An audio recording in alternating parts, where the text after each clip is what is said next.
Give the people what they want. Give the people what they want. Give the people what they want. Your weekly movement news roundup. You're with Give the People What They Want, brought to you from People's Dispatch. That's Zoe and Prashant. I'm Vijay from Globetrotter. It's the 160th episode of Give the People What They Want. That's not really the anniversary we're celebrating today. Today is the Lunar New Year. And I just want to just tell you how exciting it is for me personally, maybe for others, that we're entering the Year of the Dragon. One of my favorite films as a child was Enter the Dragon with Bruce Lee, epochal film. And so I want to just tell everybody who listens and watches, give the people what they want. Please do me a favor. The week ahead, watch the entire Bruce Lee playbook in honor of the Year of the Dragon. Those who celebrate the Year of the Dragon, salutes to you. Enjoy. Well, if you go to the Dawn website in Pakistan, they have the best graphic on the election. They have little Imran Khan running, and Imran Khan seems to be in the lead. He is the most athletic person of the lot, a lot fitter than Nawaz Sharif, coming in just behind him in that little graphic. Prashant, stunning news from Pakistan. Stunning election result. Not fully a result yet, but still, what's coming in? Stunning. What's happening in Pakistan? Right, Vijay, a lot of twists and turns ahead. The results are out for only 119 seats so far, another at least 100 seats or more. The results are yet to come. But nonetheless, as you said, quite remarkable results. What we see is that the independents backed by Imran Khan's party, the Pakistan Tehreek-e-Insaf party, are the single largest force right now. Now, quite a few important things to remember. One, Imran Khan is in jail after multiple massive sentences that he has been hit with, especially over the past week. We saw it almost 3 sentences taking place, including an absurd one on his marriage, and the fact that he's been disqualified from holding office. His Pakistan Tehreek-e-Insaf party was not allowed to use its symbol and therefore could not contest as a party, which means that all of its candidates contested as independents, and also because it's not contesting as a party, it is barred from getting some of the additional representatives in terms of women's representation and minority representation that it should have got in addition to the number of seats that are contested. But and of course, this election taking place after a sustained crackdown on this party, the PTI, over the past year. Especially, we saw many of its leaders, many of its members were being put in jail, many declaring that they were actually leaving politics because of the kind of persecution. All of this has as its roots the decision by the Pakistani military establishment, which is really for all these decades has been the key force behind the government, to sort of eliminate in every way possible Imran Khan as a rival, as a threat to its own power. But despite all these attempts, despite the fact that it not only jailed Imran Khan and attacked its party, despite the fact that the military brought together two traditional rivals, that's Nawaz Sharif and his party, the Pakistan Muslim League Nawaz, and the Pakistan People's Party. These parties have been traditional rivals. The military brought together these two to form a government. Nawaz Sharif, who was out of the country on corruption charges, was brought in, rehabilitated, presented as the possible next prime minister. A lot of surveys seem to indicate, or a lot of opinion polls seem to indicate, that this was almost a done deal, that Nawaz Sharif, the former prime minister, was going to come back because the die was cast, the odds were so much against the PTI, so it seemed. But these results have definitely proved that the kind of the establishment definitely overreached. I think there's been an outpouring of support for Imran Khan all through these months, and this is maybe really manifested in the kind of results that are coming out. Imran Khan seen as a victim of the establishment, a victim of this military rule, the military which has either directly or indirectly been in control of the country for decades now. And that's one thing. Of course, the economic condition in the country also proving a huge factor. Massive cost of living, inflation, unemployment, all these crises, the results of decade-long structural issues in how Pakistan's economy has been managed, in how so many people have been impoverished. And while Imran Khan during his rule didn't perhaps do much to sort of alleviate any of these issues, nonetheless, it seems like he has been seen or he was seen by a large segment of the population as the one person standing against this corrupt elite and this corrupt establishment. And that probably explains the kind of results we're seeing now. But like I said, there is a lot ahead. We really don't know, how things are going to turn out. At least half the results definitely yet to be announced. There have been all kinds of allegations, very difficult still getting a sense of what's happening on the ground. One thing is that the results have been extremely delayed. We do know that they were originally supposed to be announced on Thursday night itself, but it's Friday evening local time in Pakistan, and we still are nowhere close to it. So, but nonetheless, I think none of this changes the fact that this is quite a historic election, really a blow to the military establishment. I think even irrespective of who forms the government after this, I think that the military establishment, this is the deep state, so to speak, which has very close ties with the United States, for instance. Very important to remember that its legitimacy has been seriously shaken. I think there's no denying that. And some remarkable candidates winning for the PTI, Imran Khan's party, including for the first time a woman elected in Chitral, a very historic victory of Suraya Bibi. We'll be following this, of course, coming back next week with more of an assessment. Well, speaking of elections, Zoe, when Jair Bolsonaro, the former president of Brazil, lost the election to Lula in quite a very hard-fought election campaign, right after that he got on a plane and went off to Miami. Well, it looks like he's now surrendered his passport, won't be flying to Miami soon. Why did Mr. Bolsonaro surrender his passport to the authorities? Well, yesterday was a day that perhaps many had been waiting for. The federal police in Brazil essentially launched a massive operation to open formal investigations and even arrest warrants for many different people that were involved in what we've talked about on the show, which was the January 8th attempted coup, which took place just 1 week after Lula was sworn in as president of Brazil. Thousands of Bolsonaro supporters essentially flooded Brasilia, invaded the Palace of the Three Powers, attempted to destroy, these buildings, the president's palace, the legislature, all in an attempt to call for military intervention to take out Lula, to arrest some of the judges from the Supreme Court, and to essentially call for military rule of the country. This, of course, January 8th did not happen in a vacuum. It did not just one day everyone wake up and decide to invade Brasilia and overturn power. However, it was really built up over months and over years. And what this investigation says, what the federal police have alleged in their investigation, is that not only did Jair Bolsonaro know about this plan, but actually he was essential in orchestrating it. And he had a pretty detailed description of how it was going to be carried out.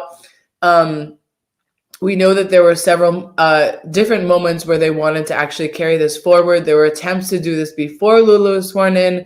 Actually, once Lula won the elections in the second round, there were camps of Bolsonaro supporters outside all of major military barracks across the country. There were road blockades, but they didn't get enough momentum and enough support and really feel confident enough to do it until January 8th. And so in this investigation, for example, the president of the Liberal Party, which is the party that Jair Bolsonaro ran with, he's being investigated. The former Minister of Defense, and who was the candidate of vice president with Jair Bolsonaro, also many high-ranking military officials are actually implicated in this. And so I think for many, it's another testament to the fact that when there is such a subversion of democracy, that the Lula government is actually taking it very seriously. They've clearly been working very, very hard to actually get this list of people to carry out the investigation, to recover this evidence, and to really take a stand and say that against the far right, and show that these kind of crimes will not be permissible. And it's interesting because following January 8th, we saw that hundreds of the participants, the actual people who were on the ground, running into the buildings, destroying things, were actually arrested and being processed. Some of them have different levels of charges. And there was a sense that it was necessary to get behind or get after the people who were considered the architects of this coup attempt, the financiers and the political architects who really gave the motivation, saying that there was electoral fraud, saying that the military needs to invade.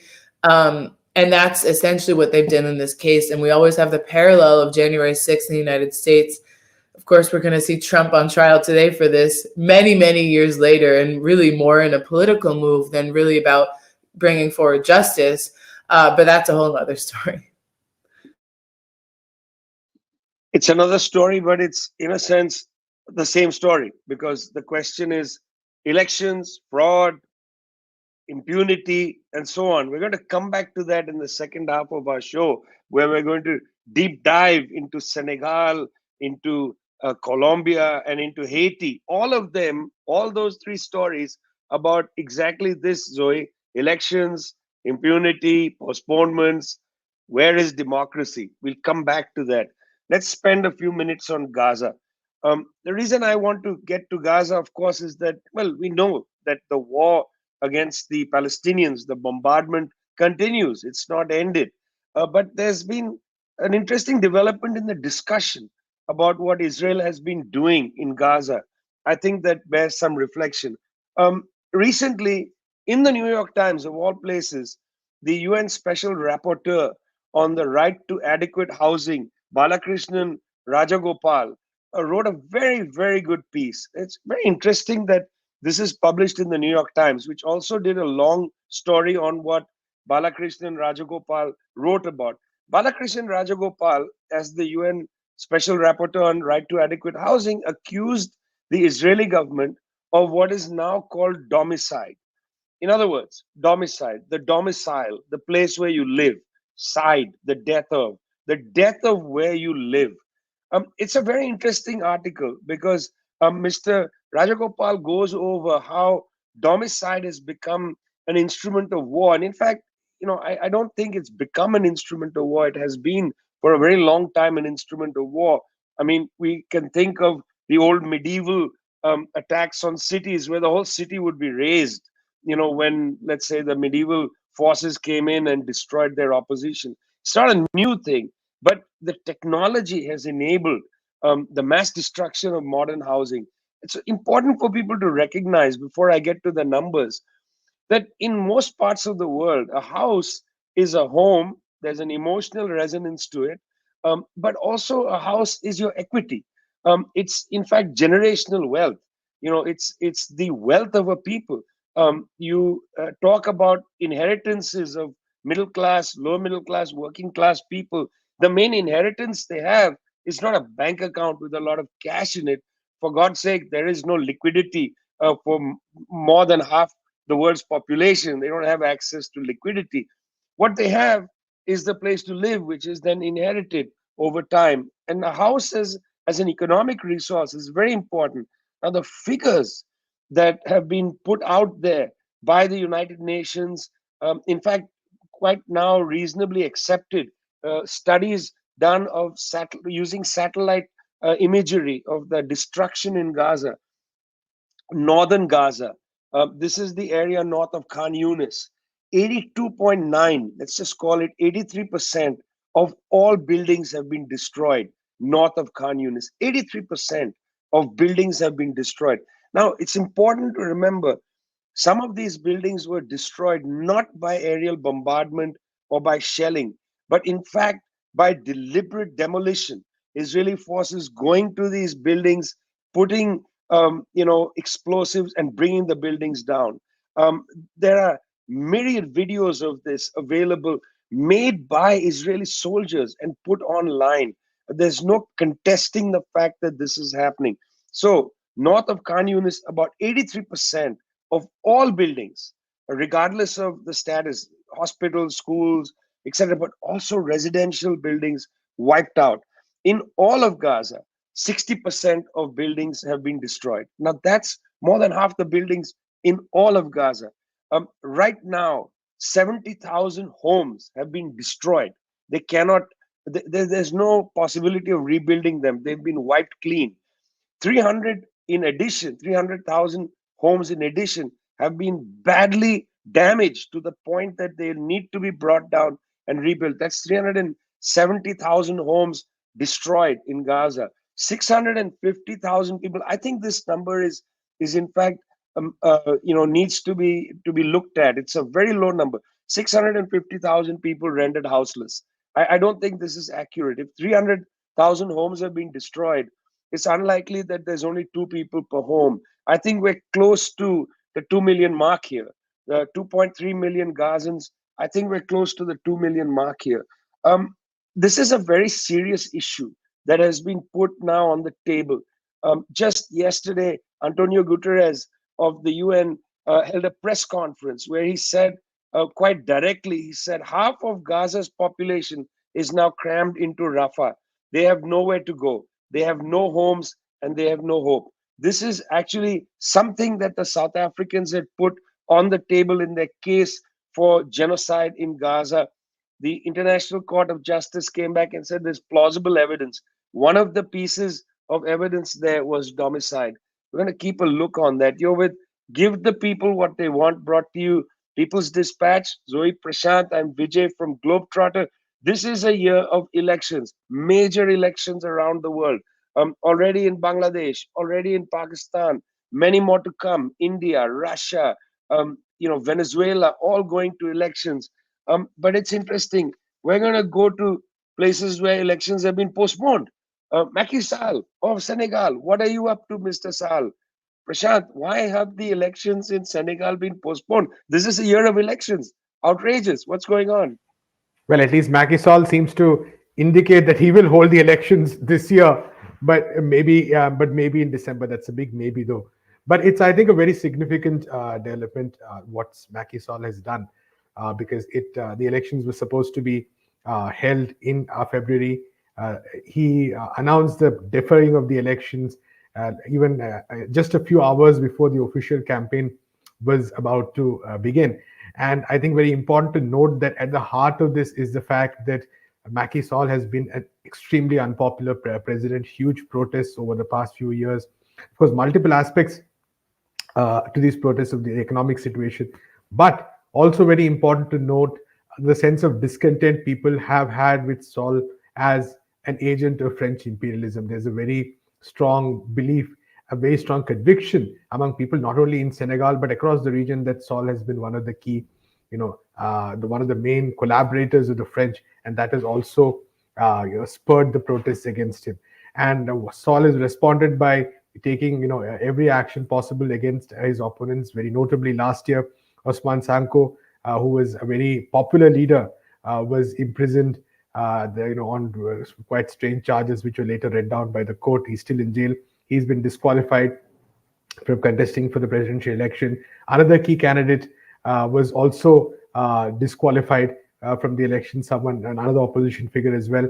All this led to the opposition in Senegal to actually question the kind of electoral the procedure that was taking place in the run-up to the elections, and they raised those issues, which Sall very, one could say, it seized the opportunity and then turned it around and then postponed it. A lot of opinion makers, a lot of experts saying that Sall's preferred candidate, his prime minister, was not in any way assured of winning the coming elections, and that is why this measure was taken, so that it could be delayed. Sall will now apparently continue as president till December. He said that he wants to launch a national reconciliation process, dialogue, etc. But many analysts seeing this as very much just a move to sort of continue his hold on power, try to suppress more opponents, and try to see if either his prime minister or some new candidate will be able to carry out or will be able to carry out the kind of establishment that he has created. Sall, of course, has been in power since for 2 terms. He's not eligible to run for the 3rd term. Even the fact that he was not running for the 3rd term was a delayed announcement. It was after massive protests took place, number of people were killed, that he made this announcement. So while he's not contesting, his hold on power still continues. And I think very important sign of this is the fact that Parliament, shortly after he made this announcement, Parliament passed a resolution to that effect, but that resolution was passed after police actually invaded the parliament premises, evicted those who were opposing this decision, and therefore that the final decision was passed with a lot of votes. So a very direct police attack on democracy in Senegal, and it really raises questions as to what Sall is going to do in the coming months, considering that on this issue he's actually sent the police inside parliament. But of course, a very strong resistance by the people. We saw protests last year as well. This year as well, after these announcements were made, there were protests. The police again arresting a lot of people. I think at least over 150 people were arrested. But tensions are very high in Senegal right now, and I think there's a lot of questions on what Sall is going to do. And I think if he gives the kind of indication that he's trying to delay elections as much as possible, we are probably going to see once again mass protests, despite however much force he might throw on the ground. So very delicately poised right now in Senegal, for that matter. Macky Sall, of course, is going to be in power. It seems he has declared he will leave in December. But the question is that will the people wait that long? Will he actually is there any substance to this reconciliation dialogue? And if he gives more indications that he's trying to hold on to power, will what will be the kind of protests and opposition? I think those are the key questions before us. Well, Pakistan had an election. We're waiting on the result. Bolsonaro tried to seize power in Brazil. Macky Sall has decided, I don't want elections now, maybe when the situation is more propitious. And in Colombia, Zoe, there's an attempt to overthrow the government of Gustavo Petro. Democracy, the year of democracy. What's going on in Colombia? What a historic election, and now this. And well, actually, technically, in this situation, they are calling for election, but an election of the attorney general. We've seen in many different countries in Latin America with these progressive governments, when they triumph and they are president in states that have been completely controlled by the oligarchy for decades. So there's many remaining vestiges of that kind of oligarchic grip on state institutions, on of course the structure of the state itself. But many different leaders have actually come face to face with this issue. Of course, in Peru, Pedro Castillo was investigated by the country's attorney general and charged with really ludicrous charges of corruption, having been in office for such a short amount of time and never having served as a public servant before. In Guatemala, Bernardo Arevalo was almost not able to take office because his party himself was under investigation by the attorney general. And now Gustavo Petro's foreign minister and the teachers union were both under investigation by the attorney general. The teachers union was actually raided. The foreign minister of Gustavo Petro, who has been instrumental in so many of Colombia's quite important actions to really rebuild regional integration, to build relations with Venezuela after having the US and Duque having destroyed them. And he was investigated by the attorney general. And Gustavo Petro said that this is an attempt to undermine my government and to overthrow the government. The teachers union, importantly, was raided by the attorney general in the country under allegations that had illegally provided campaign financing to Gustavo Petro. So, of course, this is completely about the Gustavo Petro government and not really about carrying out justice. It's important to point out as well that the attorney general, prior to Gustavo Petro having won the elections, was one of the most sort of hated symbols of the state in Colombia, because this was the institution that was investigating, for example, social leaders, carrying out these campaigns of criminalization of those who participate in the social movements, while at the same time not taking any efforts to investigate the disappeared, the crimes of the military, only doing so under great pressure. But it really became a symbol of this great impunity that so many of Colombians actually suffer under during this conflict, where the state has carried out so many injustices against the people. And so right now, that same attorney general is actually leading the attack against Gustavo Petro, and of course is being accompanied by mainstream media, by all of these conservative talking heads who are,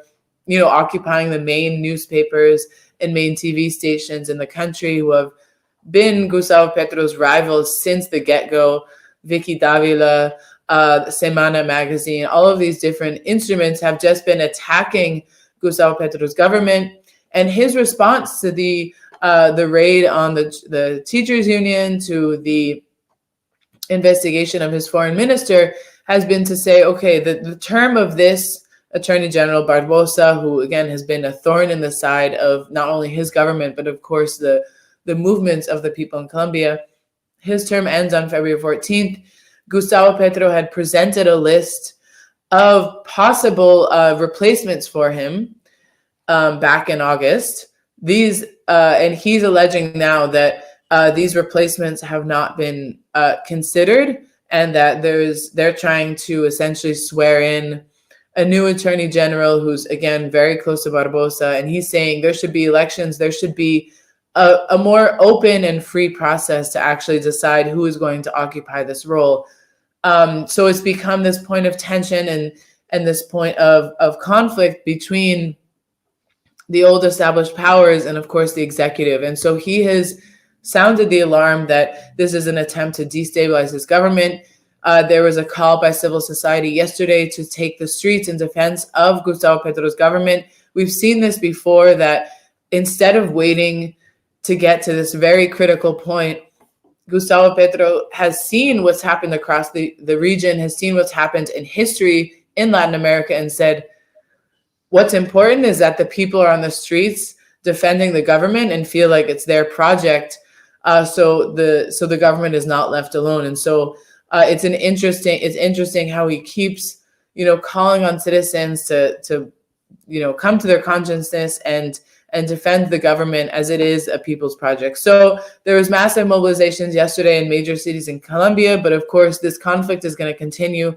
I think they did not vote in this proposed attorney general. We're going to see what happens. Do they have this more open process? How does this conflict continue? But again, Gustavo Petro, what does democracy mean when all of the institutions are controlled by your former enemies? Well, meanwhile, in El Salvador, Nayib Bukele won an election, 98% of the vote, a plebiscite in favor of smashing the gangs, it seems. Smashing the gangs? Well, let's take a look quickly, briefly, in the situation in Haiti.